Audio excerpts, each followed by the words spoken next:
In the northeastern corner of Utah lies a 500-acre plot of land. It's all desert where a ranch sits, and that is Skinwalker Ranch. It was built in the late 1800s, early 1900s, and it was actually built on a piece of land that had apparently been cursed. Prior to its construction, the Navajo tribe had a feud with the UTE's Native American tribe. The UTEs were selling off other Native Americans that they would capture. They would sell them into slavery to the United States. And so the Navajo, who had previously lived in the area where this ranch actually was built, they were forced off their land as the UTEs came in and were rounding them up and selling them into slavery. And before the Navajo left that area, they cursed the land with what's called the Skinwalker curse. The idea was they were going to torment the UTEs tribe for the hardships they had inflicted on the Navajo.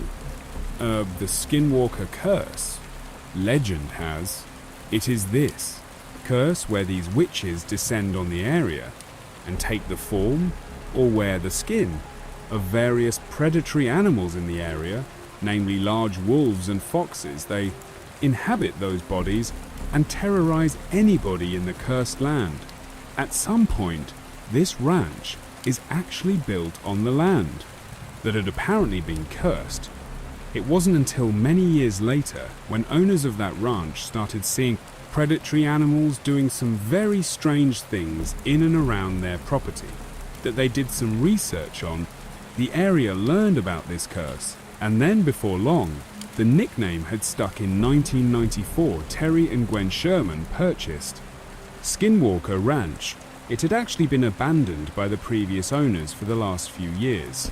So when they purchased it, they got it for way below market price, so they are just so excited to be moving in. They breed cattle, and so they had, 500 acres to let their cattle free roam. It was like the dream purchase for this family, and so when they finally do move in, like the day they move in, they don't really care that. The grass is overgrown. It looks like things are kind of in disrepair. And in fact, when they go into the homestead, like the actual house on the property, they were so excited about everything that they kind of overlooked some of the strange things that they immediately noticed about the property.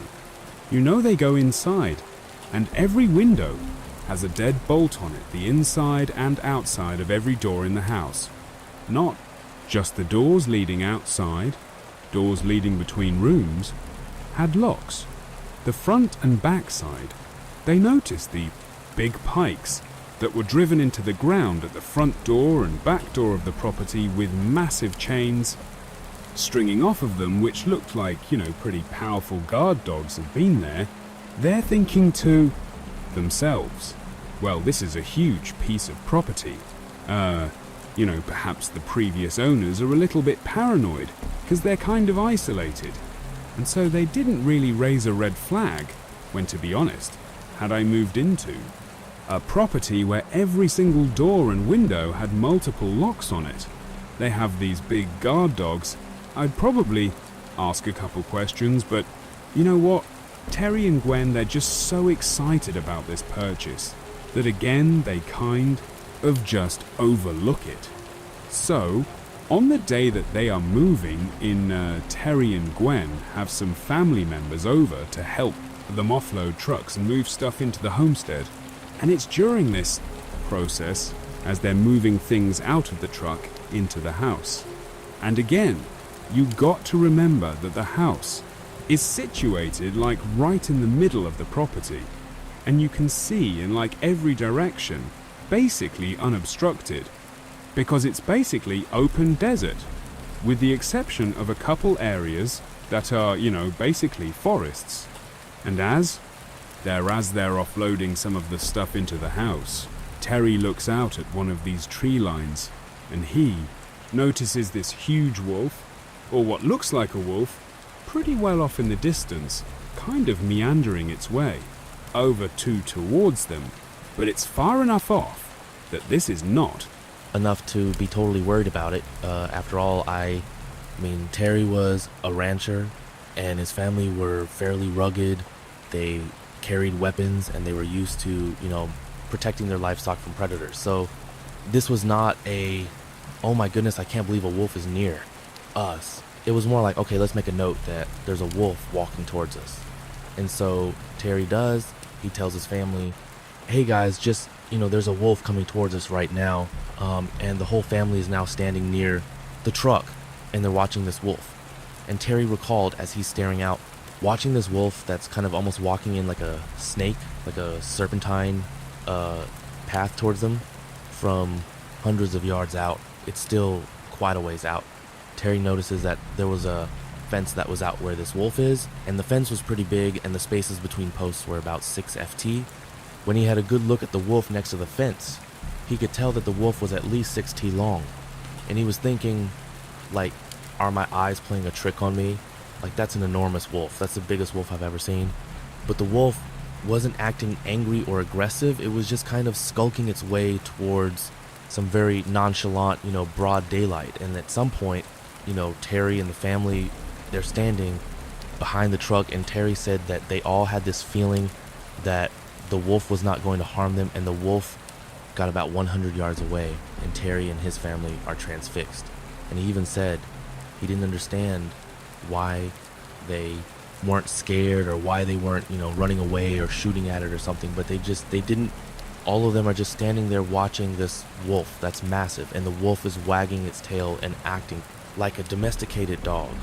The wolf comes over and goes up near Terry's father, who was there helping unload some of the gear they had, and Terry's father just kind of reflexively reaches out to start petting this. He's petting like up at his head level this massive wolf, and the wolf just acts like a domesticated dog and kind of rubs against his hand and then starts walking away from them, just wagging its tail and not doing anything, not causing them any harm, not snarling, not growling, nothing, but just as nonchalantly as it walked over to them, it walks over to where they had a pen with a couple of cows and calves inside of this pen, and one of the calves had its head through the post that was keeping them in this cage, just kind of watching this wolf. And the wolf notices it and in an instant jumps over to this calf and immediately has the whole head of the calf in its jaws, just trying to rip it out of the cage, but it can't get it to squeeze through the cage.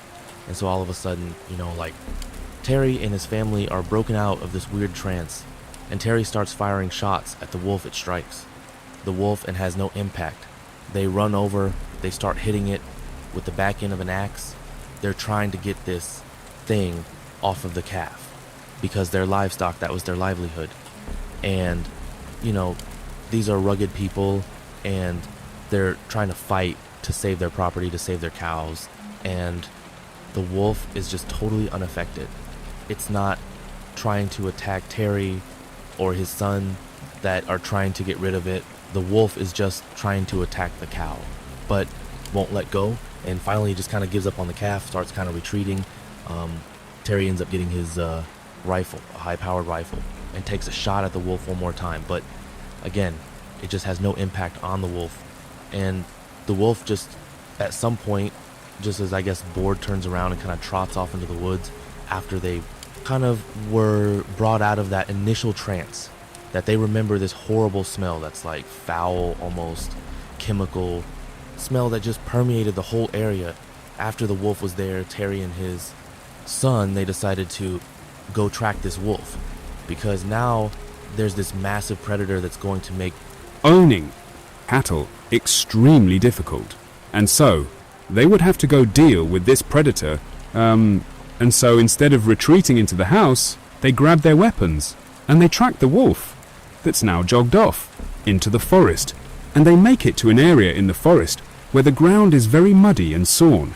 And Terry could easily make out these footprints that just suddenly stop, and they just couldn't make sense of it. And so they went back to the house, and they told their family, we tracked into the woods. There's no blood trail. There's nothing. It just walked in and vanished. So this is day one of being at this ranch, and they're all on edge. Now the whole family is on edge. They really don't know what to make of that wolf, the sheer size of it. The fact that it was totally unaffected by being shot multiple times. There's real concern over their own livelihood because they keep cattle, and they're only going to have more that are going to be out in these pens. And if there are wolves that are 3 times the size of a normal wolf that are walking around killing cattle, that's a big problem if you own cattle, and so they're on it, edge.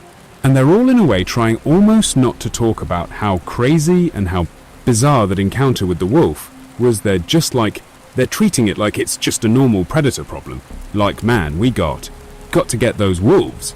We got to protect our cattle. But in the back of everybody's minds, like something very strange is happening here. Gwen, she was having some other very strange things that were happening to her that she was not tying to the wolf. Things she was just noticing. A couple of distinct things that were happening to her that made her think that she actually had a very real, medical problem that she had. True memory issues. Because 2 things happened. One, in that first week, she had gone to the grocery store, and when she came back, she put the groceries away, and then she left to go to the other room.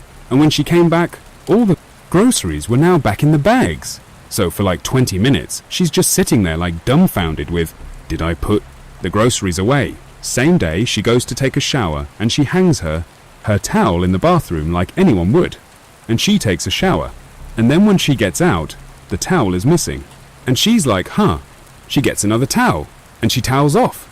And then she finds a towel hanging up in a closet on the other side of the house, and so between the groceries and the towel, she's like, is there something wrong with me?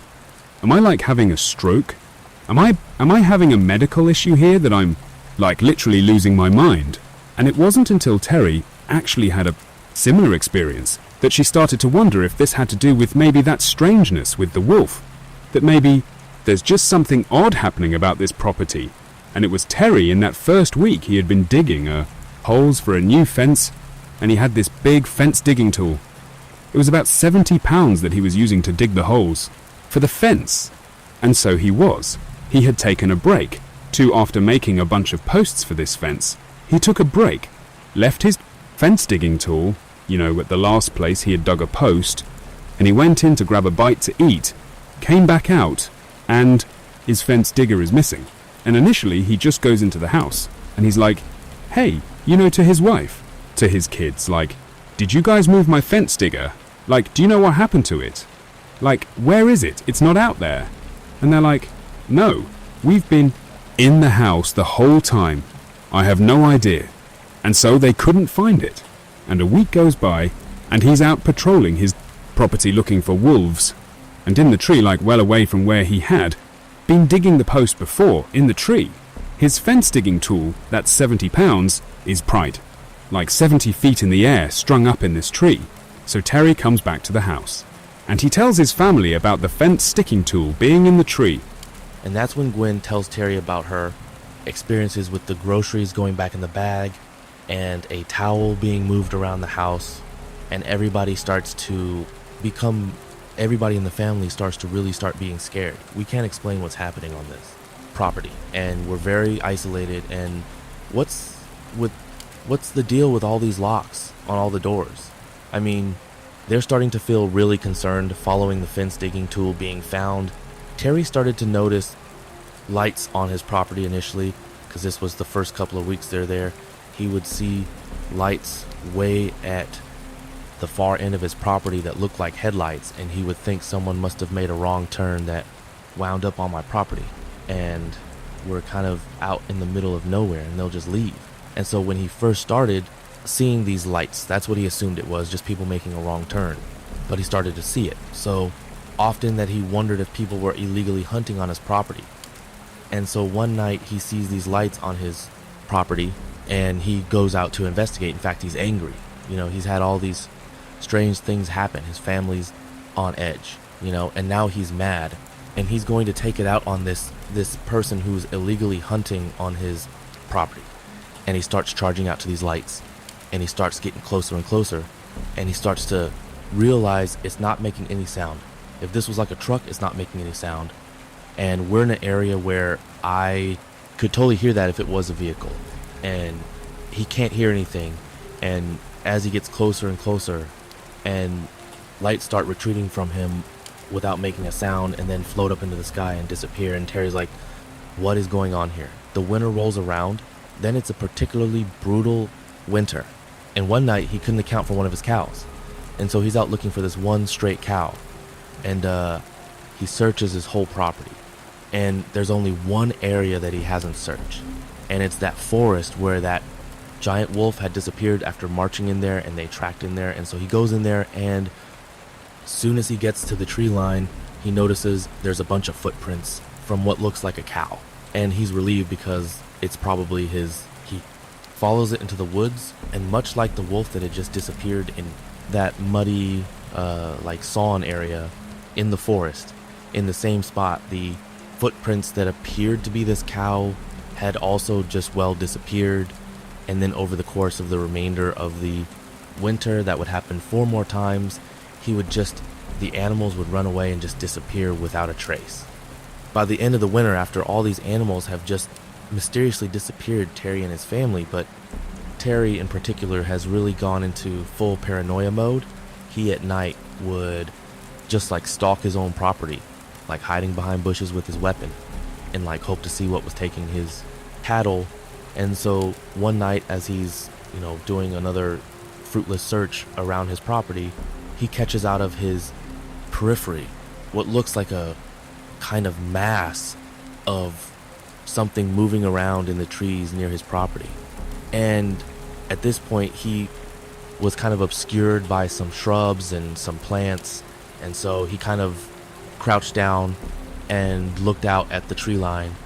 And he sees in the tree line this like strange shape kind of moving about inside of the trees. And he would describe the mass as looking almost like a stealth fighter jet, but really small, and it was making no sound, and it was hovering about 20 feet off the ground, and he's crouched down, not making a sound, watching it, and it's just kind of like moving around the tree line. And it has these lights that it looks to be kind of scanning the ground, and it's just kind of moving around. It's shining these lights, these multicolored lights in the ground. And Terry moves a tiny bit to get a better angle on this thing. And he makes the tiniest of noises against the brush, just like a tiny, little barely audible sound. And this mass, that's pretty far away. The lights immediately turn off, and it angles itself, so it's facing directly at Terry. And Terry can feel it right away, that it's heard this tiny little sound he's made. And now it's staring directly at Terry. And Terry's like terrified. And he's looking at this thing wondering like, oh my god, like, is it going to come take me? Like, what is this? Is this the thing that's been taking my livestock? And he's terrified. And he's staring at it. And it just flies away. By the spring of 1995, things have gotten really bad for Terry and his family. Now, not only are they losing livestock inexplicably, but they're showing up. The actual cows themselves are showing up back on their property, hour or days later, just kind of in random locations on the property.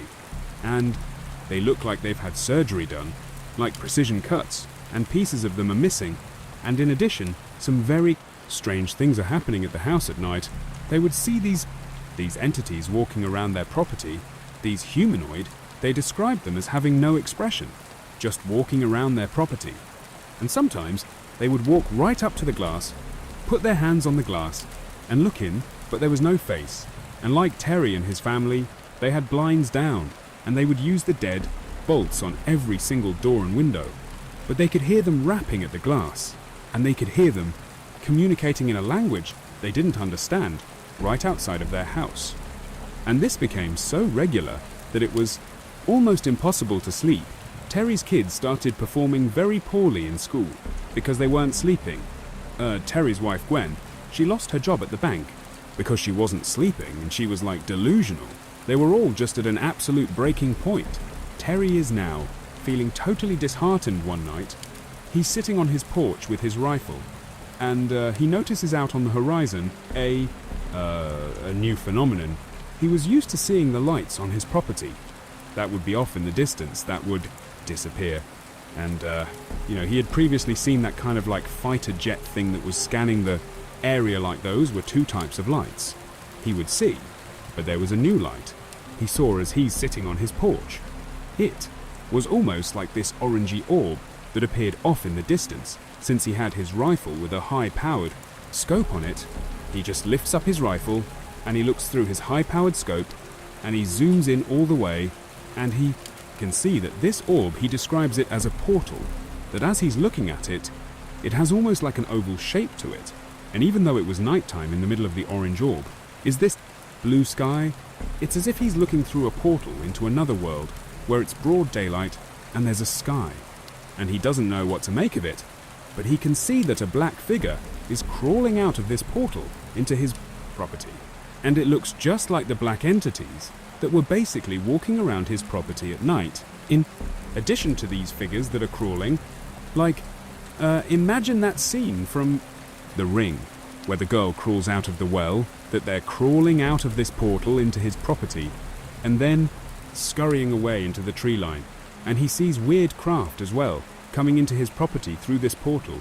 And then the portal shuts and disappears. Following this night, with the orange portal, Terry started to notice blue orbs, that he and his family would say were the worst and most terrifying thing of all of the things they experienced, and considering they had tall, featureless black humanoids peeking in their windows and rapping on their windows, that's saying something okay. So a blue orb started showing up on their property, and the way they described it, Terry and his family, was whenever the orb came near you, it gave you this extreme sense of anxiety. It was almost like it was emitting this feeling that you automatically got, where suddenly you were unbelievably anxious and terrified of the blue orb, and then as soon as it left you, would you not be anxious anymore? And so one night he's sitting on his porch, like he had begun doing, and he sees this orb show up on his property, and his 3 dogs Doos are sitting with him that see the orb, and they start growling and barking. And so he lets his dogs go, thinking that maybe they can scare this thing off, and the dogs take off running towards this blue orb, and they chase it. And you can see the orb. Terry can see the orb that starts to kind of retreat, and he's thinking, oh my goodness, I finally won something. My attack dogs are going to scare this orb away, and they chase it off into the woods. And he sees this thing, the blue orb, retreat into the woods. And then when he's thinking again that Finn finally, a little victory for us, he hears his dogs yelping, and he's too terrified to go check it out. And so he ends up going inside and locking the doors, locking the windows like they had been, and just kind of retreating, so the next day when the dogs haven't returned, Terry and his son, they go out looking for the dogs in the forest. When they get out there, they get to a clearing, and they find 3 stacks of ashes in like little burned out circles, as if there had been a fire previously in these 3 little spots. And it turned out it was the ashes of his 3 dogs that had gone into the woods. They had just been vaporized. Terry decides that it's time to leave, and he wants to sell the ranch. And so he puts the property up for sale, and goes to a local news outlet, and he tells them about what's happening on his property, and as fate would have it, a billionaire by the name of Robert Bigelow, who had invested millions of dollars in standing up this scientific research team, this all-star team of PhDs, specifically to research what he described as high strangeness, which really is just paranormal, basically. He was obsessed with the paranormal and wanted to investigate the paranormal, and he had actually seen that fairly obscure story when he saw that it was up for sale. Robert Bigelow, the billionaire, saw this great opportunity to buy the piece of property and actually make it the headquarters of his own scientific research team, not only to investigate what was happening on Skinwalker Ranch, but use it as kind of a hub to do other scientific research. So he purchases the ranch. And Terry actually, even though he did not want to spend any time at the ranch, on some level wanted to know what the research was going to show, because he was very curious, like what is going on at this ranch that's been plaguing my family. So he offers to stay on as kind of like the ranch manager, because Robert Bigelow and his team are a bunch of scientists and business people. They don't have any experience on the ranch, and so they're happy to keep him. So Terry is still connected to the ranch, but at this point he sold it to Robert Bigelow. So Robert Bigelow's scientific team was called the National Institute for Discovery Science, or NIDS for short. And Bigelow had actually built the team before purchasing Skinwalker Ranch. And what he went out and did is he recruited some of the most incredible scientists and PhDs he could possibly recruit. But he didn't want people that were interested in the paranormal. He wanted people that were inherently skeptical, so that if he was ever able to kind of prove the existence of high strangeness, that he would have credibility in doing that. And so he went out and found these incredibly skeptical, incredibly smart scientists and PhDs. And so they move into Skinwalker Ranch, and the first thing they do is they need to start doing testing to make sure that this whole, all the stories about Skinwalker Ranch coming from Terry and his family were not just some grand illusion by the family that they could have just made it up. And so they get in there and they start running these tests. So that first year, as they're running these tests, which are largely things like, okay, let's check the environment and see if there aren't any, plants that are giving off spores that could be hallucinogenic that they're breathing in. Let's check their water supply and make sure there wasn't something happening in their water supply. Let's do psychological assessments of the family. Let's ask neighbors. Let's do all of our diligence to make sure it's not something environmental or psychological. And over that first year, while they're doing this research, there isn't much activity at the ranch, save a couple of instances where there were some strange lights. So that first year is fairly uneventful. But what's important is that the NIDS researchers come to a conclusion that this did not seem like a hallucination. This did not seem like something coming from, a plant or water supply. This seemed like Terry and his family were really experiencing something odd. They just didn't know what it was one day. Terry and actually Gwen, who was helping him, were tagging some of the new calves, the new cows that have been born, putting these little tags in their ears. And so Gwen was there helping. And so Terry and Gwen, they tagged this new calf, put a yellow tag in its ear, and they move on and they're tagging other animals. And so for about 40 minutes, their eyes and their attention are not focused on this one calf or that one area of the ranch. They're tagging other animals, and then their dog that was with them, starts growling and reacting in the direction of where this calf had been. And so Terry and Gwen turn around and they look, and they don't see anything, and they start walking over. They find the calf that they had tagged about 40 minutes ago has been basically surgically dissected, and all its left are its legs and its head, and in addition, the ear where that tag had been removed. And so they immediately call over the NIDS researchers. So the NIDS veterinarian comes over and looks at the scene and just can't make sense of it, because the incisions on the calf were so well done that it looked like someone with real surgical expertise had done this on an operating table. There was no sign that this was done by a predator, and there was no blood anywhere. So this prompts a massive search of the property, because in many ways, this is what the NIDS researchers are looking for, are real occurrences of something that is highly strange that they can go investigate. And so all of the researchers and everybody there begins searching the property for whoever was responsible for this dissection of the cow, and they start searching the property and the dogs. They had all these guard dogs that were kept at each of these observation posts that they had set up around the ranch as soon as the NIDS team had moved in. They were all looking in the same direction. These four observation posts. And they're all cowering in the back of their cages, all looking in the same direction. And so they start making their way towards the tree line, where all these dogs are looking, and they stop short when Terry says, "I see something in the tree." So they stop their car, and they're looking. And in the tree is this massive wolf, this wolf-like humanoid that's basically perched on a tree limb. And Terry takes out his rifle and he aims at the creature up in the tree. This huge creature, and everybody sees it all. The NIDS researchers are looking at this creature, and they're like, "Oh my god, what is that?" Terry starts firing at this thing, and it just disappears into the woods. And so the team charges into the woods. They fan out, and they pick up a couple of tracks of this huge thing that has this massive footprint with these huge claws. But much like the wolf that had disappeared, and the cattle that had suddenly disappeared when they went into the woods, they couldn't find any traces of this thing. But they did smell this horrible stench that Terry remembered.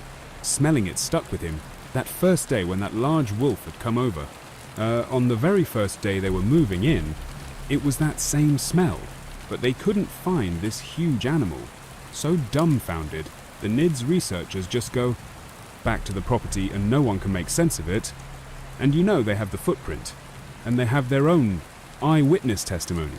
But they couldn't make sense of how something that big could just get away.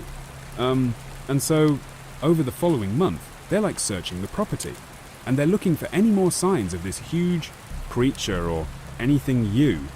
The only thing they noticed is that the guard dogs consistently stayed in their kennels and did not want to come out.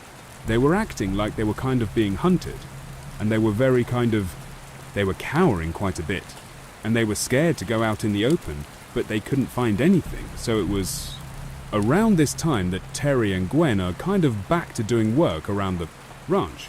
And one day they're driving off to one section of the ranch, and they pass by the corral, where 4 of their prize bulls were.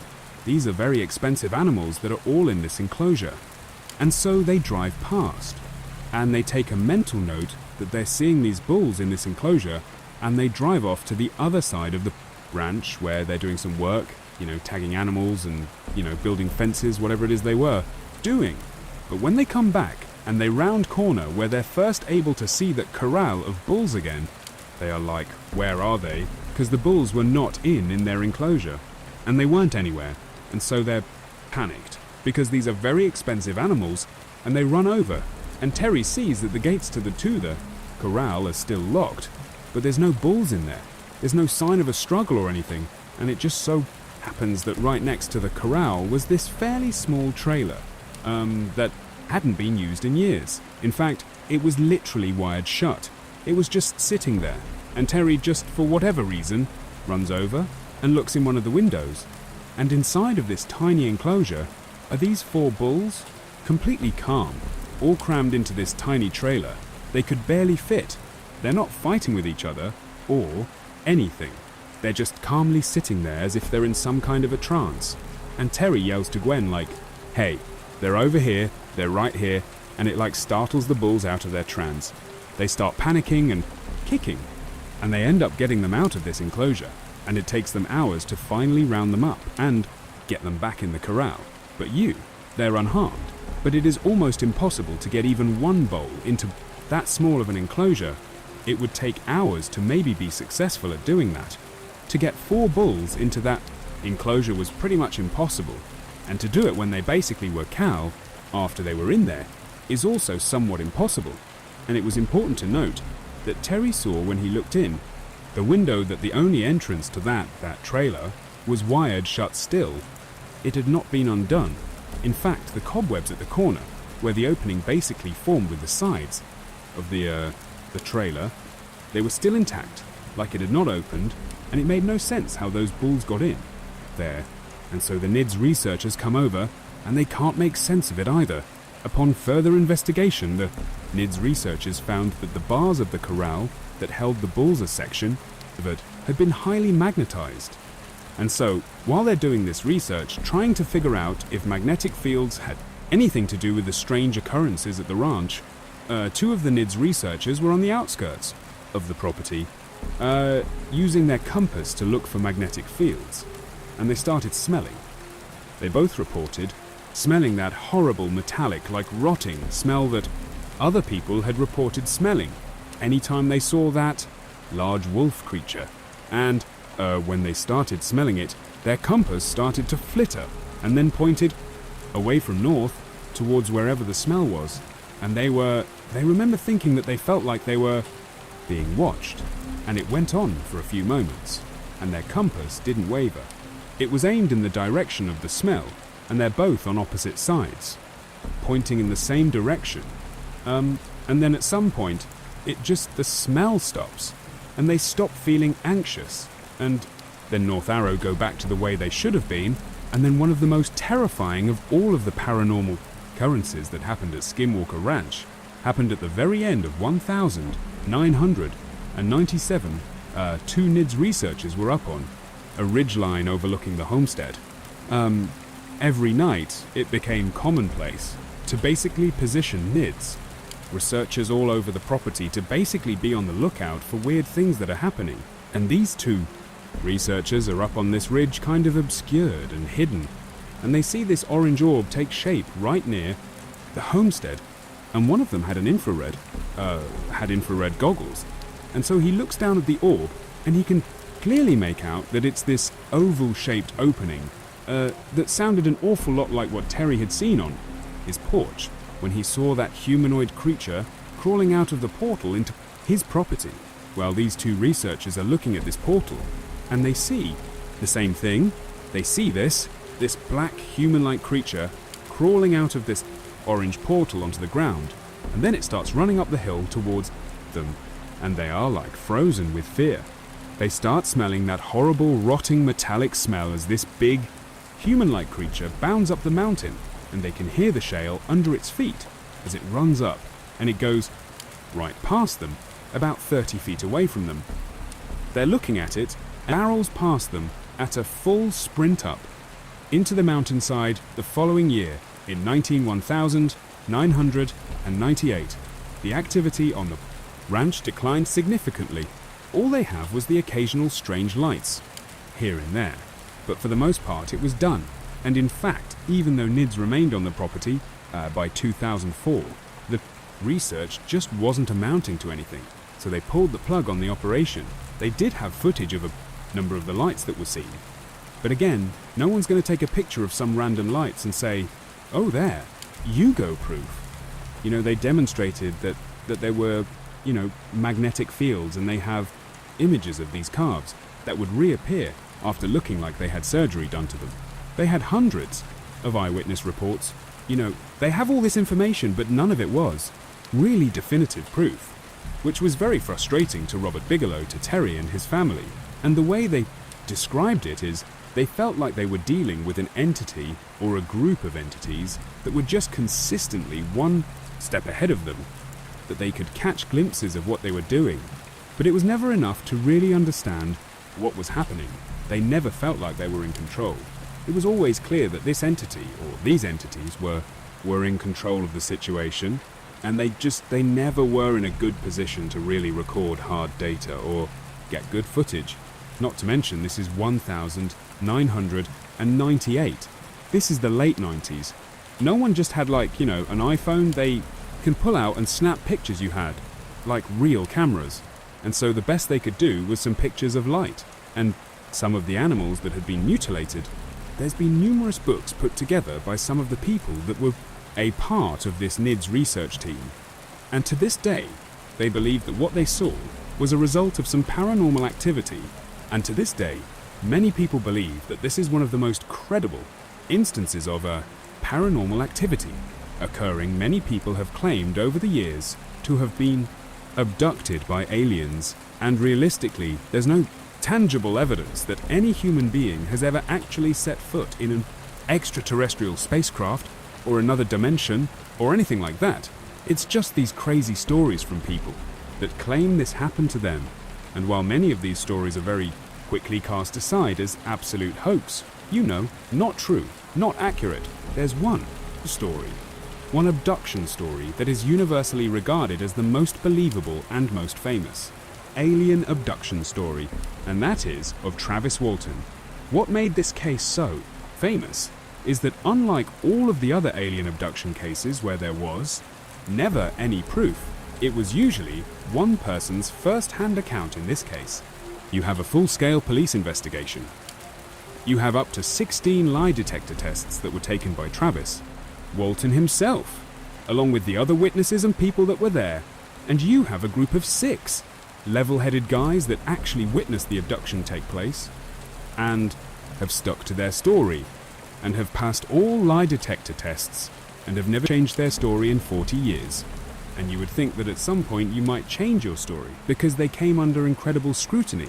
I mean, it basically derailed most of their careers and their lives because they were labeled as crazy people for believing that a UFO had abducted Travis Walton. I mean, in a way they became famous, but in all the worst ways. So you have all these elements that make this story seem fairly credible. And even if this wasn't an alien abduction, Let's say, how do you account for the past lie detector tests that are talking about UFOs?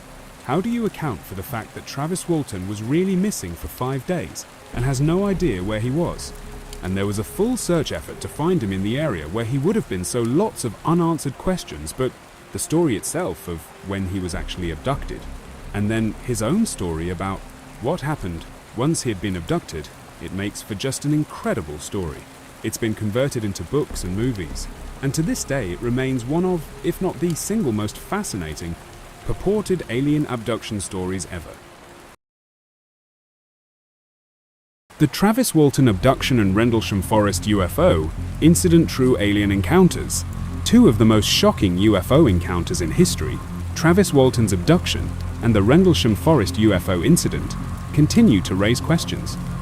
If you don't want aliens abducting you next, like, share, and subscribe to this channel, and don't forget to hit that bell notification, because disappearing for 5 days without updates is just rude.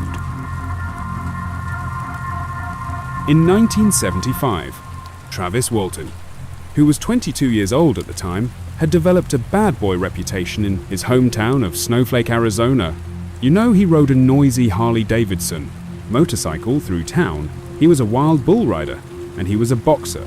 And there was this story about Travis when he was with his friends in a car, and they were driving down this road, and a bear jumped out of the woods and landed in the middle of the road and was just standing there. And Travis, without any hesitation, leaps out of his car and chases after this huge bear and scares it into the woods, and in fact chased it up into the woods.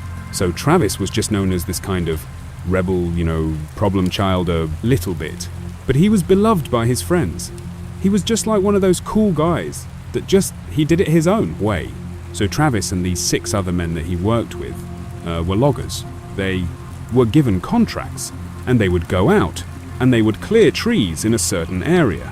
They were not big time with huge equipment to do this. We're talking chainsaws, saw and regular saws and axes, and they would just go out. These blue collar, like hard working type guys, and they would clear areas of trees. That's what they did. Now these 7 men, they did a dangerous job.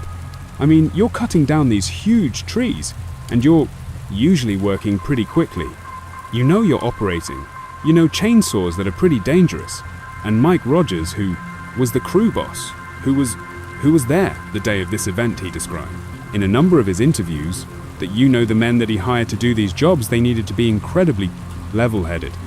They did not strike you as people that would have this fantastical, alien encounter story on the 5th of November, 1975. Mike Rogers was given a contract to clear out this huge 1,200-acre plot of land inside of the Sitgreaves National Forest, and he grabbed his crew. They piled into the one pickup truck that Mike owned, and Mike knew that this was going to be a really difficult job. It was a huge area to cover, and he told his men up front, "We're going to be working really hard, so expect long full days." And so, over the first 3 days of the job, even though they were working, long hours and barely taking any breaks, they were behind schedule at the end of this 3rd day. It's late at night, they've worked all day, and everybody is just totally exhausted. And so finally, they wrap up, and they all pile back into Mike's truck, all 7 of them, and they start driving the access road back down to the main road to get back to the town. And as they're driving, they're not really talking about work at all. They're kind of joking about what they're going to do that night. And as they're driving down the road, and again it's heavily forested, they look off to the right, and there is some lights in the forest. They would say in interviews that they all noticed it, but it did not stand out as anything particularly bad. It just could be anything, they weren't thinking about it. But as they were driving down this road, and this light, I guess, got brighter, or maybe they couldn't help but notice it. They all started commenting on this light, and they're looking at it, and somebody suggested that, oh, it's probably just the moon, it's a full moon. But then one of the guys on the other side of the truck happened to look out his side away from where that light was, and he goes, "No, the moon's over here, it's on this side of the road." So okay, it's not the moon. And then someone suggested, oh, maybe it's a forest fire. Like maybe we should go check it out. That could be a forest fire. But then Mike Rogers, the driver, the crew boss, is like, no, there'd be smoke. There's no smoke or anything. And Travis, who you know, he's the guy that's jumping out of cars to go chase down B, and he's like a total kind of adrenaline junkie type. He's like, hey, let's just drive over there and see what it is like. I don't know, it could be anything. Let's go check it out. The guys in the truck were a little on edge about it, but ultimately said, you know what's the harm? We'll drive over. We know there's a road that brings us over to that section of the forest. We'll get a look at whatever this is, and then we'll leave. So they drive down this other little access road, and they come to a clearing where these lights were, and they are astounded at what they see. They were all polygraphed separately about what they saw when they reached this clearing. Each of them described the same thing with slightly different details because it's from their own perspective, and the polygraph tests all showed that they were telling the truth. They saw this disc-shaped craft with what looked like panels of lights on the underside, hovering in a clearing maybe 50 or 100 feet off the ground, not spinning or anything, just floating in mid-air as if it was suspended. And the men in their interviews later on television, shows and books, they would say, what struck them was not just the fact that there's this craft here, but how bizarre it was to see this thing defying gravity. It's not moving, but it's hovering over the air, and it's right in front of us. And one of the men even commented at length, because he would build houses, and he was a handy guy.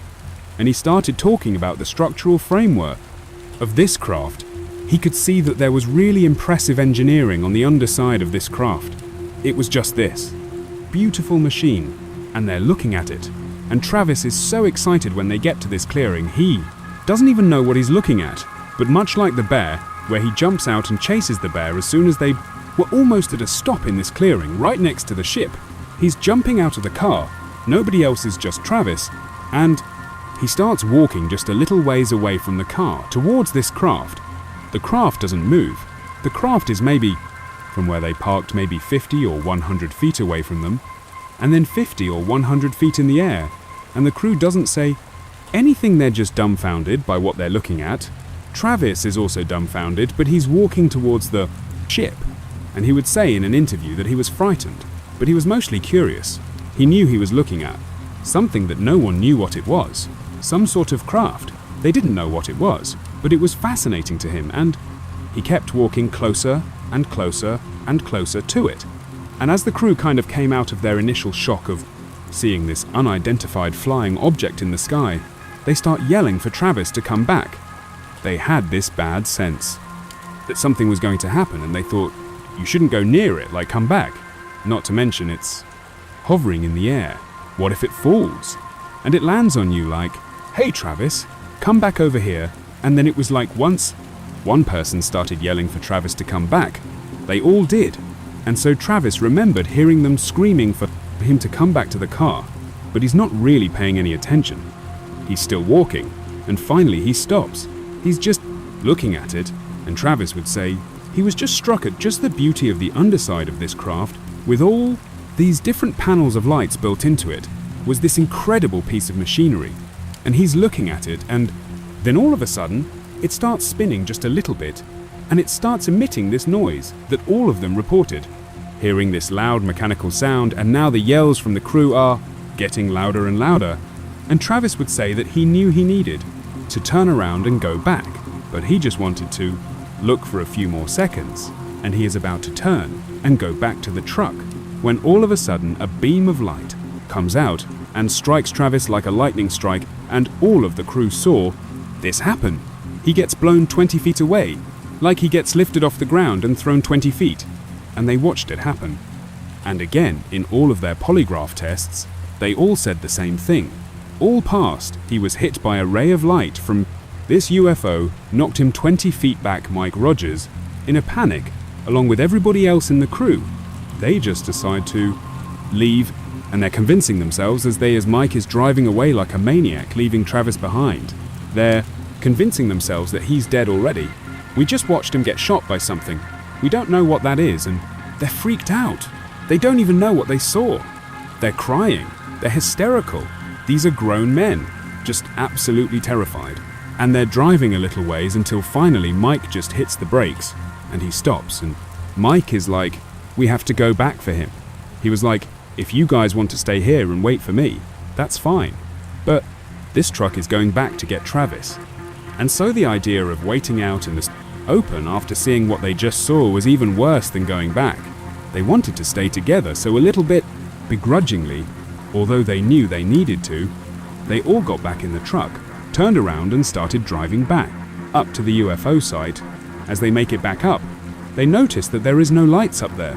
You know, the craft is gone, there's no Travis, and they get out.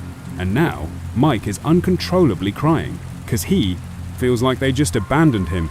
And where did he go? Everybody else is in shock. They can't believe it. They start screaming for Travis. They're running around the woods yelling for Travis, looking for signs of Travis. They really don't know what happened, but they know Travis is not here. And after a little bit of time of looking, they're like, we have to tell the police. And they knew that it was going to be bad for them when they told police the story is a UFO came and zapped Travis, and now he's gone. That doesn't really sit well with police. But they knew because they wanted to find Travis, and they were very concerned about their friend. They knew they had to tell police. Mike and a few of the other crew were just unable to even think they were crying. They were upset. And so, finally, they get to a payphone the first payphone. They saw this 1975 and Ken Peterson, who was this very kind of simple matter-of-fact guy, you know, recently married, just very simple guy, very level-headed guy. He decides to call the police, because he's the only one who is guess composed enough to do it. And so he calls the sheriff's department, and he says, you got to come out here. You know, we can't find our friend Travis Walton. We'll have to describe it to you when you get here, because trying to do it over the phone is not going to do it justice. But he's gone, and we don't know where he went. So shortly thereafter, Sheriff Marlon Gillespie and Ken Coplin, their partners, they show up at this rest stop where this payphone was, and they get to the scene. They see Ken Peterson, who made the call to them, and they're like, all right, tell us what's going on. The crew has now gotten out of the truck. They look distraught for sure, and Ken begins to try to describe what happened. But he hasn't said UFO, he hasn't said aliens, he's just said, we were up at the logging site. We had a contract up there. And then, it's hard to describe, and Mike Rogers jumps in, he's like, we saw a UFO, and a ray of light hit Travis, and then he disappeared. And the sheriffs are looking at them like, really? And so they stopped them, and were like, all right, I need to search your truck to make sure you guys aren't under the influence of something. And they're like, we haven't done anything. We've been working all day. They search a truck. Nothing. They check each of them to see if they're sober. And their field tests show they were all sober. And the Sheriff Gillespie, who was the overall in charge sheriff, even though he was a total skeptic, and so was a Sheriff Coplin as well. He would say about that first engagement with the 6 crew members that they were obviously shaken up by something had happened. They don't know what it was, but they were shaken up. And what Sheriff Gillespie believed was that they were creating a hoax to cover up a real crime. He believed that they had harmed Travis Walton, and they were using a UFO to cover it up. But he also was thinking to himself like, this is a bad hoax. It's not very well planned. They don't really have their stories really lined up particularly well. They're not doing a good job explaining it. The only thing they're doing well is acting scared. A couple hours later, the sun's starting to come up, because it was super late when all this happened. And Sheriff Gillespie and Sheriff Coplin have organized this huge search effort up in the forest where Travis had gone missing. And the crew members, they're all there as well. A bunch of volunteers showed up, and they are scouring the area. I mean, they got dogs out. They got these huge teams looking everywhere, and they can't come up with anything. I mean, they're looking everywhere. There's no sign there. There's nothing. There's nothing from Travis. And so while this is all going on, Sheriff Copan and Sheriff Gillespie have started coming over to Mike Rogers and the rest of the crew and being like, hey, if you just tell us where Travis Walton's body is, like, we'll go easy on you guys. Like, we know you did it. and they can feel that the pressure is really mounting that if they don't find Travis, even though they didn't do anything according to their story, they're going to face serious repercussions, because that's the way the world works. You don't get to say aliens did this and not have any blame placed on you, because there's no proof. They just have their own eyewitness testimony. That's it. And so the crew has started to become very worried about what's going to happen. They're worried about Travis, of course, but they're starting to see that they're going to be prosecuted for this unless they find Travis. And so they're all very stressed out. And they noticed during the search, this first day of searching, that these 3 guys wearing red jackets had these tools that were scanning the ground, almost like a metal detector. And Mike Rogers, he was hoping that during this investigation that they would have people come out that were paranormal investigators. I guess. Maybe he was naive to think that the police would actually do that. But he thought, given the fact that we've all said this is a UFO that zapped Travis who then disappeared, that they would have at least one person representing the kind of paranormal side of the investigation coming out. And so he sees these guys in red with their special tools that seem like a metal detector, and his gut says they're paranormal investigators. And so Mike goes over to them and he's like, "Hey, what are these tools you guys are doing? What is this?" And they look at him and they're like, "Oh, well, this test for radiation, we're scanning for radiation in the area." And he asked them "Well, what group are you guys with? Are you with the sheriff's department?" And they just didn't really answer them. They said, "Oh, we're just checking for radiation in the area.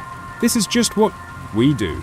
And Mike sees an opportunity, because when that ship emitted that ray of light that ultimately blew Travis Walton 20 feet, and then, evaporated him or something, they were within range of that big ball of lightning, and they were very much in the kind of cone where, had there been radiation coming off of that ship, he believed that perhaps they would have been hit with it. And so we asked the guys with the red jackets on and their little radiation tools to scan the crew's jackets and bodies to see if they were radioactive.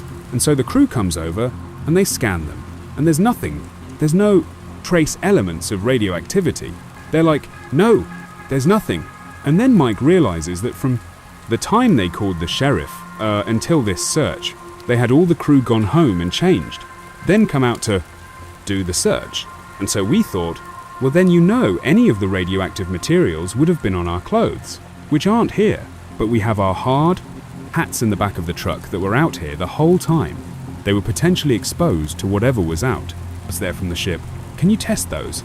And so he brought over one of their helmets, and the guy in red scans his helmet, and the ticker goes all the way over, fully radioactive.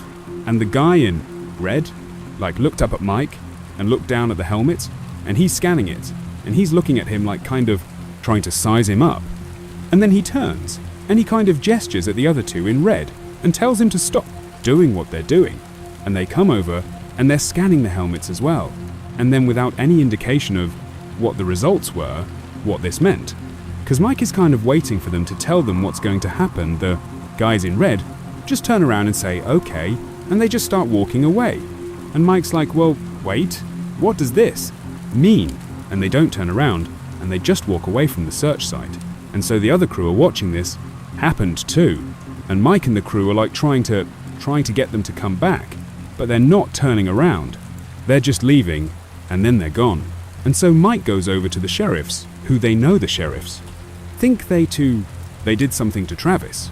These are not their friends, but they figured we need to ask them who those guys in red were.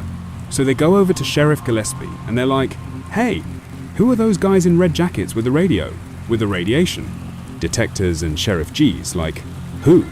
There's no one here looking for radiation. Everyone here is here, because I ordered them to be here. Who are they? Where are they?" And he was like, "Well, they just walked over there. They went around the corner there." And Sheriff G's like, "Well, I didn't order them there." And it would turn out that they couldn't locate these 3 people. No one knew who they were. Mike went around and asked anybody who seemed like an authority figure if they knew who these people were. They asked people if they had interacted with them, and no. One knew so after the search that goes on for a couple of days. Turns up nothing. There's no sign of Travis, the town of Snowflake, Arizona, really turned on the 6 crew members. Everybody believed that they had done something to Travis. You know, that this UFO thing was a hoax, and that they harmed Travis, and they were using this as a cover-up, and the sheriff department, they really perpetuated that. They were pretty open about this. It's not a UFO situation. This is not an alien abduction. This is a missing person case. And frankly, we believe the UFO thing is a hoax. National and international media had picked this story up, and it became this massively viral story all over the world, and, news media outlets are converging on Snowflake, Arizona, and they're inundating the sheriff's department with requests for more information about this alien abduction. And it's really frustrating. The 2 sheriffs who are leading this investigation, Sheriff Gillespie and Sheriff Coplin, and they were already skeptical and really upset about feeling like they were being taken advantage of by these crew members. This hoax, right? That's what they believed it was. And so Sheriff Gillespie and Coplin decided, we're going to just cut through all the BS here, and we're going to make these boys take a lie detector test. So they go out and get one of the country's best polygraph examiners to come in and administer a lie detector test on each of the 6 crew members. And so, one by one over the course of the day, each crew member was tested for 2 hours. Same questions, all centering on the criminal side, the kind of foul play angle for Travis Walton. They all go through it, and it turned out that 5 of the 6 had all shown that they were telling the truth, and the 6th person, it was just inconclusive. Didn't mean that he was lying, it just meant that the test wasn't done very well. And this polygraph examiner had anywhere from a 92 to 98% accuracy rate. He was one of the best in the country. And he even would say, it would be so difficult to fake that to have 5 people, let's say this is all a big hoax, and they harm Travis Walton, it would be almost impossible to have 5 people be able to pass my examination and have nobody slip up. They were telling the truth. And so the examiner tells the sheriff, and the sheriff is Sheriff Kesey, is dumbfounded, because he believed that they were going to find out they were all lying, and that this could just be a pure criminal investigation, and it would be, let's go find Travis Walton's body. But now the examiner is saying they're telling the truth, and so Detective Gillespie and his partner are like, now, what do we do? And then 5 days after Travis's disappearance, Travis shows back up. During numerous interviews, Travis would say that he remembers waking up on a road, and he didn't recognize where he was, but it was nighttime, it was raining, and he sensed a very bright light above him. And so, as he's laying, he kind of turns his head to look up into the sky, and he sees what looks like the underside of that ship, because he remembered how struck he was by the beauty of the kind of engineering underneath that disc UFO they saw in the forest. It looked the same. His vision was not great, but he's looking up, and he's pretty confident that's what he's looking at. And then it flies into the sky, and it's gone, and he's left in total darkness on a road, in some place he doesn't know, and he remembers standing up and feeling very weak and depleted and dehydrated, and he just knew that he had to get to civilization. He had to just go in a direction and find someone who could help him, because he was so weak, and he would die out there if he didn't find someone who could help. And so he musters his strength to stand up, and he starts kind of staggering down the road, and eventually, through just adrenaline, he just starts running. And luckily, he sees up ahead there is a rest stop, and at rest stops there's payphones, and he makes his way down, and he goes to the payphone, and he has change in his pocket still. He puts it in the payphone, and he ends up calling his brother, and his brother he can't believe he's talking to Travis, because Travis is probably supposed to be dead at this point. He didn't believe it was Travis, but Travis just said to him over and over again, "It's me, they brought me back." And he tells him where he is, because now he recognizes that this rest stop is actually in Snowflake, Arizona. When his brother picks him up, Travis would say that he believed that this was just minutes after the initial abduction. He didn't even know he'd been abducted. This is like he's coming to, and he's like, man, what happened? I was just over at that clearing where I saw this ship, and now I'm over here. What am I doing here? And so Travis's brother is looking at him like, "Where have you been? You know, we've been so worried about you for the past several days." And Travis, who was kind of almost catatonic, he's in shock. He doesn't know what's going on. He looks at his brother and he's like, "What do you mean days?" And his brother's like, "You've been missing for 5 days." And so Travis would say that when he heard this news, this revelation that he had been missing, for 5 days it absolutely put him into shock. He was in a catatonic state where he couldn't make sense of it. And so he just sat there quietly, and his brother's looking at him, not really sure what even.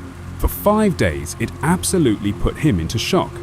He was in a catatonic state where he couldn't make sense of it. And so he just sat there quietly, and his brother's looking at him, not really sure what even ask. He asked a couple times what happened, and Travis just didn't answer "see you." He didn't know he couldn't explain it. And so Travis's brother decides, instead of just immediately calling the police, "I want to bring you to a hospital," because clearly that needs to happen. And frankly, with the media circus, as soon as they find out you're back, it's just going to be mayhem, and I want to make sure you're taken care of first. So he drives to Phoenix, Arizona, and he brings him to a hospital, and he asks the doctors to be discreet, and he has a doctor do an examination. The doctor knew who Travis Walton was, because he'd been following the news, and he's doing an examination of Travis, and he was malnourished, and he was tired and looked very sick, but there was no physical wounds, with the exception of he had one puncture site in his arm, in the crook of his arm. Travis was not a drug user, so it wasn't like that was, a mark from using drugs. It was a puncture site, and they assumed someone had recently put a needle in his arm. And also the doctor drug tested him and tested his blood, and there was no drugs in his system. It wasn't like he had been using any sort of substance. So he kind of had a clear bill of health, minus the injection site, and looking pretty ragged. And so, after the examination, Travis's brother brings Travis back to his home in Phoenix, Arizona. As soon as they get back, his home phone is getting constant phone calls. It had made its way to the sheriff's department back in Snowflake, Arizona, and they non-stop calling Travis's brother like, "Hey, we hear he's back. We have to talk to him. We have to talk to him." Sheriff Kessie, he drives all the way to Phoenix. He goes in and he sits down to talk to Travis and Sheriff. Kessie would say that Travis looked like he was in shock. He looked like he had been through something traumatic. It did not seem like he was acting. And he starts asking Travis what happened. And Travis, he does mention the UFO. He mentions seeing this thing in a clearing. He gets struck by some light. He doesn't know what it was. And then he's on the road 5 days later, and he can't really make sense of what happened. He just didn't really know what happened over the 5 days. And finally, Sheriff Gillespie just kind of doesn't really give up. He's like, "Well, we have no way to arrest him. We have no proof of anything. And so we decided we're going to be in touch." And he drives back. And then, media starts showing up. Huge news trucks start showing up. Outside, everybody found out because this was a huge story where he was, and everybody wanted answers. Finally, the National Enquirer, they reached out and they said, "Hey, if you give us an exclusive story, if Travis speaks to us about what happened to him, we will get you out of here, we'll bring you to a private location, and we'll even pay to have Travis undergo a whole other battery of tests that are not typically done to see if they could figure out what had happened to him." And so they agreed to go with the National Enquirer. So by the time he's actually sitting there, looking at the National Enquirer, he's had a little bit of time to maybe let his memory kind of kick back in about what had happened. And he's having these flashes of memory of what happened over those 5 days. Because initially, all he could remember was seeing the craft, and then being on the road 5 days later. And so when he's sitting down with the National Enquirer people, he begins to recall what actually happened over those 5 days. And so this is what he said. He said that he remembers getting out of the truck and walking up to this craft, and he remembers his crew members yelling at him to come back. He knew they were yelling at him to come back. He just wanted to look at the craft a little bit longer, and then right as he was about to turn around and head back, the craft started moving. This loud kind of mechanical eerie sound is being made, and before he had a chance to run back, he gets hit with this lightning bolt of some kind. Then he remembers being in the presence of some doctors. He saw white lab coats, masks and facial coverings, and he's kind of in and out of consciousness, and he's, this orange light around him, but he definitely sees what looks like medical professionals. And he's thinking to himself, whatever happened with that ship, it must have hurt me, and my crew must have scooped me up and brought me to the hospital. And so is kind of in and out state. He's aware that he's around medical professionals, at least what he believes are medical professionals, and at some point his vision clears. It goes from foggy and he's in and out to being pretty much lucid, and he looks down at his chest, and there's a rectangular box sitting on his chest that he didn't recognize. It didn't really look like modern medical equipment. It just looked like this, almost like rock sitting on his chest. And he looks at that, and then he looks up at one of the people who's wearing a mask who's working on him, one of the medical professionals. And this person is working on this box. And then the person looks at Travis Walton and then leans in to look even closer at Travis Walton. And Travis is horrified. It was this greyish, thin, narrow-headed figure that was very short, maybe like 4 feet, who is looking in at him, and its eyes were like slits. And it's looking at Travis, and Travis, who's unbelievably scared at this point, pushes everything off of him. He rips out all the cords that are attached to him, kind of topples, off of this table that he was on, and he realizes he's in a fairly small room, and there's 3 of these humanoid creatures in the room with him, and he picks up the biggest instrument you can see next to the table that he was just laying on. He didn't know what it was, and he starts kind of wildly waving it at them and screaming to leave him alone, like, get away from me. And he's trying to make sense of what he's looking at. And the 3 figures in lab, COD, start walking closer and closer to him, and they're just kind of looking up at him, trying to study him a little bit. They get all the way up to him, and he's waving, and he's almost about to hit one of them when they just kind of abruptly turn around and leave the room, leaving him alone in this kind of examination room.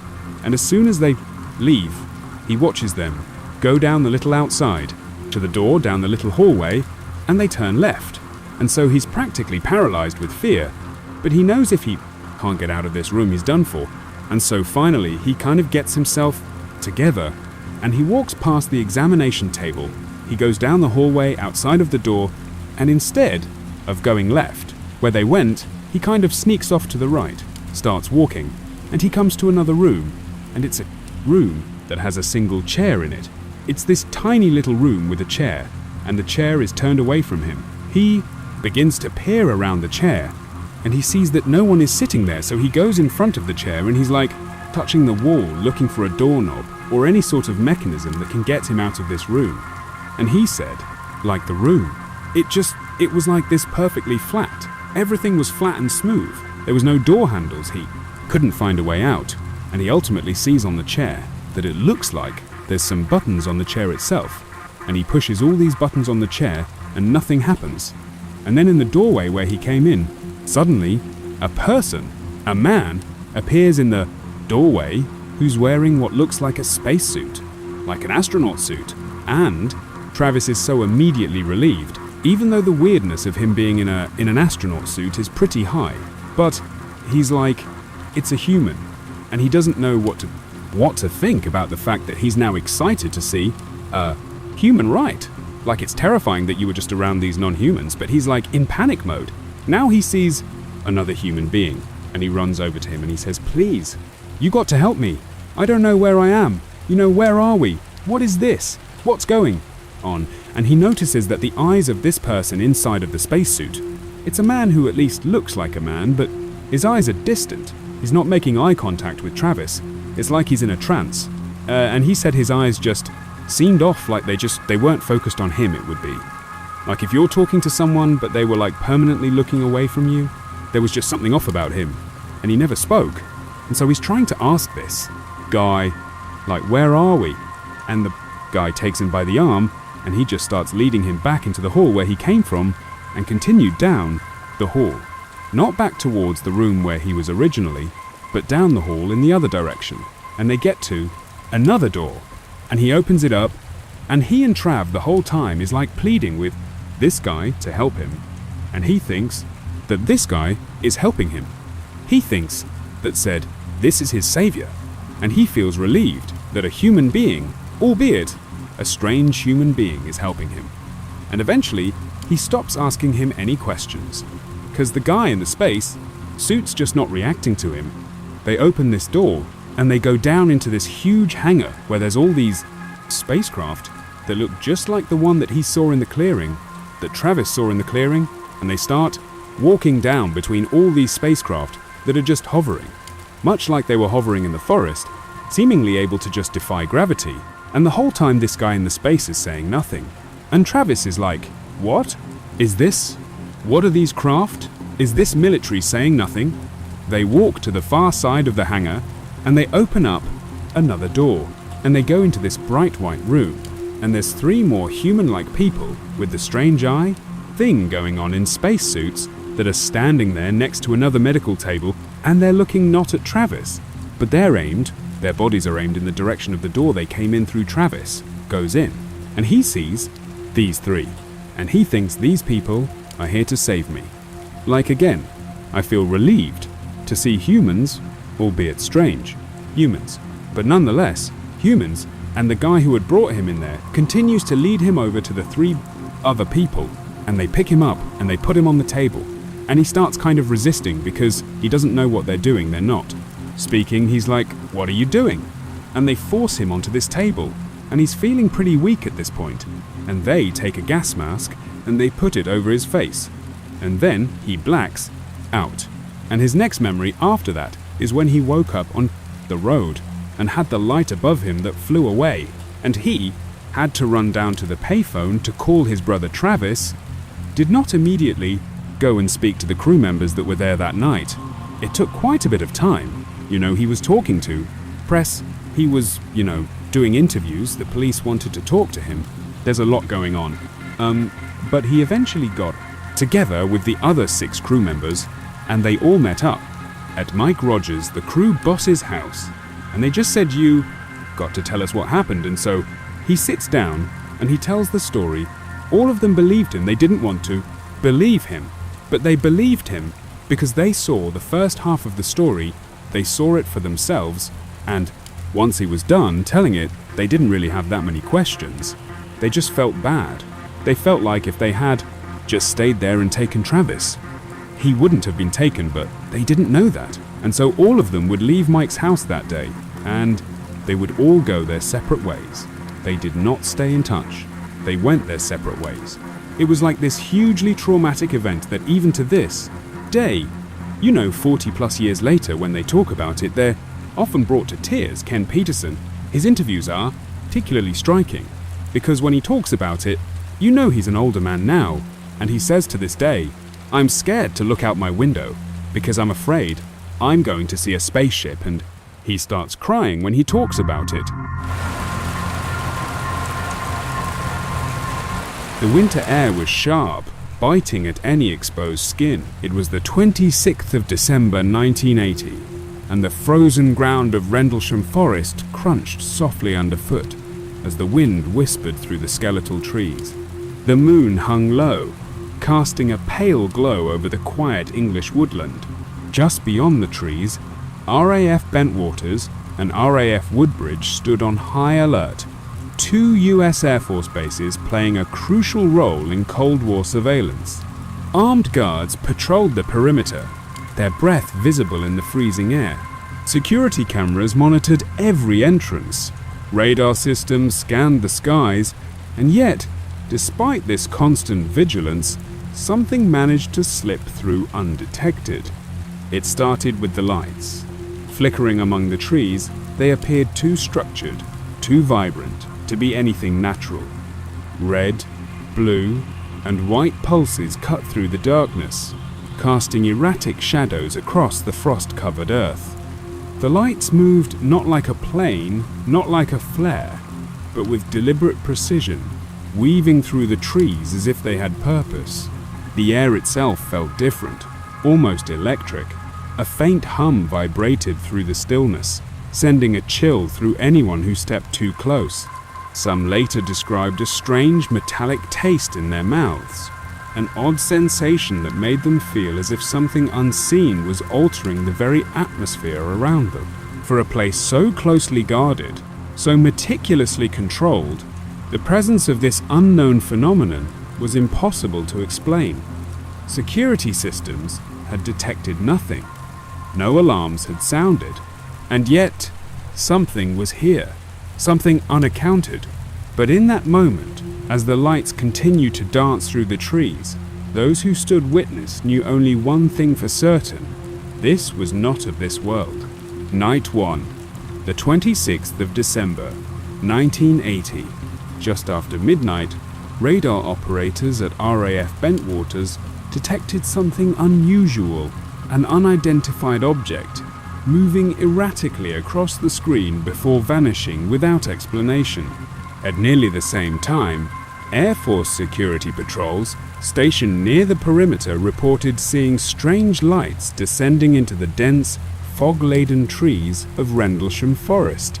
Thinking they could be dealing with a downed aircraft, the base dispatched 3 Air Force personnel, Sergeant Jim Peniston, Airman John Burrows, and Airman Edward Cabansag, to investigate. Equipped with flashlights and sidearms, they made their way into the forest, their boots crunching against the damp undergrowth. The air was thick with mist, and an unnatural silence had settled over the woods, save for the distant howls of animals, seemingly disturbed by something unseen. As they advanced deeper into the forest, their radios crackled with static, and a strange electric charge filled the air, raising the hair on their arms. Then, through the shifting mist, they saw it. A triangular-shaped craft, approximately 10 feet across and 6 feet high, hovered silently just above the forest floor. It emitted an eerie, pulsating glow, alternating between blue, white, and a faint red. The black, glass-like surface of the object was covered in strange raised symbols, almost like hieroglyphics or an unfamiliar form of writing. The light from the craft cast long, shifting shadows across the trees, making the entire scene feel otherworldly. Sergeant Peniston, overwhelmed by both curiosity and a sense of duty, stepped straight into the sky at an unimaginable speed far beyond anything known to modern aviation. The forest fell eerily silent once more, as if nothing had happened. Shaken and unable to comprehend what they had just witnessed, the men hurried back to the base, their minds racing with questions. They filed detailed reports of the encounter, expecting immediate action, or at least a thorough debriefing. Instead, they were met with an unsettling silence. Their superiors acknowledged their accounts but seemed disinterested, dismissive even. No alarms were raised, no investigations ordered. It was as if the event had been erased before it even began. But for night 2, the 27th of December, the bitter cold of the December night wrapped around Lieutenant Colonel Charles Holt like an invisible shroud as he led his team into the heart of Rendlesham Forest. The dense trees stood tall and silent, their skeletal branches stretching upward as if reaching for something unseen. The moon hung low in the sky, casting long, distorted shadows across the frost-covered ground. Every breath the men exhaled formed ghostly plumes in the frigid air, dissipating into the darkness. The night before, strange lights had been reported in this very spot, pulsing, unearthly lights that had sent guards at the nearby RAF Woodbridge base scrambling for answers. But whatever had occurred had left more questions than explanations. Now, it was Holt's turn to investigate, and he was determined to get to the bottom of it. His boots crunched softly on the frozen earth as he tightened his grip on the handheld tape recorder. He pressed the record button with a practiced motion, capturing every detail. The static-filled hum of the device accompanied the sound of the men moving cautiously through the undergrowth. "We're approaching the last known location," he muttered into the recorder, his voice calm but edged with anticipation. The readings on the Geiger counter are slightly elevate, not dangerously so, but unusual. The Geiger counter held by one of the men trailing him, let out a faint, rhythmic clicking. Radiation wasn't supposed to be present here, not like this. The team exchanged wary glances but pressed on, guided only by the beam of their flashlights cutting through the murky gloom. Then, a shift. A presence. At first, it was subtle, a barely perceptible charge in the air, like the moment before a lightning strike. The hairs on the back of Holt's neck stood on end. The forest, already unnervingly quiet, seemed to descend into an even deeper stillness. Not a single insect chirped. Not a single branch rustled. And then it appeared. A red light, small at first, hovering just beyond the trees, its glow pulsating like a living heartbeat. The men froze. "Jesus," one of them whispered. "It's back." The orb was no aircraft, no conventional light. It wasn't a reflection or a trick of the eye. It floated silently, almost playfully, as if aware it was being watched. As Holt stared, his pulse quickened. "Describe what you see," he instructed his men, lifting the tape recorder to his mouth again. "It's moving," one of them said, his voice barely above a breath. "It's not following any wind current. It's just hovering." Suddenly, the orb shifted. Without warning, it split, fracturing into 3 smaller orbs, each one darting in erratic, impossible movements. They zig-grew. The lights danced higher, merging for a fleeting second before streaking off in different directions. One of the men cursed under his breath. Another gripped his rifle tighter, though deep down they all knew it was useless against whatever this was. Then the sky erupted. A blinding shaft of white light lanced down from above, so bright it momentarily turned night into day. The men recoiled, shielding their eyes. But it wasn't just anywhere the beam was directed with precision. It was aimed directly at the nuclear storage facility on the base. Holt's breath hitched.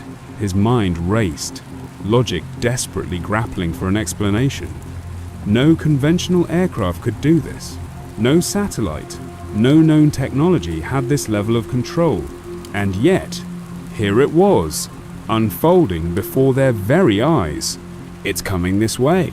Holt's voice was barely above a whisper, recorded forever in the tape's grainy static. "This is unread. It's definitely under intelligent control." The light held steady for a moment longer, illuminating the ground in a stark, unnatural glow. Then, just as quickly as it had appeared, it was gone. Silence reclaimed the forest. Holt blinked, his eyes struggling to adjust to the darkness that had returned so suddenly. His men remained frozen in place, their expressions a mix of awe and dread. It felt as though the very air had shifted, leaving behind something unseen yet palpable. "What the hell was that?" one of the soldiers finally managed to say, his voice hoarse. Holt exhaled slowly, trying to steady his nerves. "I don't know," he admitted, lowering the tape recorder. "But we're not alone out here." For several long moments, they stood in stunned silence, scanning the treetops, half expecting the lights to return. But they didn't. The night was still. The forest remained unchanged. Yet something had changed. The men knew it. Holt knew it. They had come looking for answers. Instead, they had stumbled into something far beyond their understanding, something watching, something aware, something that had made its presence known. And whatever it was, it had chosen to leave them with more questions than ever before. The aftermath and the binary code mystery. In the days following the incident, high-ranking officials arrived, and a shroud of secrecy enveloped the base. Witnesses were ordered to stay silent, some even claiming they were threatened into compliance. The British Ministry of Defence (MOD) released an official statement attributing the lights to natural phenomena, specifically the Orford Ness Lighthouse, but many found this explanation insufficient. Years later, Sergeant Penniston, still haunted by the experience, later transcribed the binary code he had seen in his mind.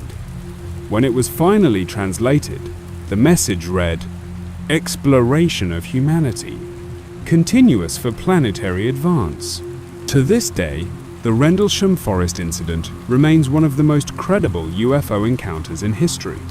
Unlike many sightings, this case involved multiple trained military personnel, recorded evidence, and even physical traces left behind. So, what really happened in that forest? A misidentified military experiment? A foreign reconnaissance vehicle? Or was it something far beyond human comprehension?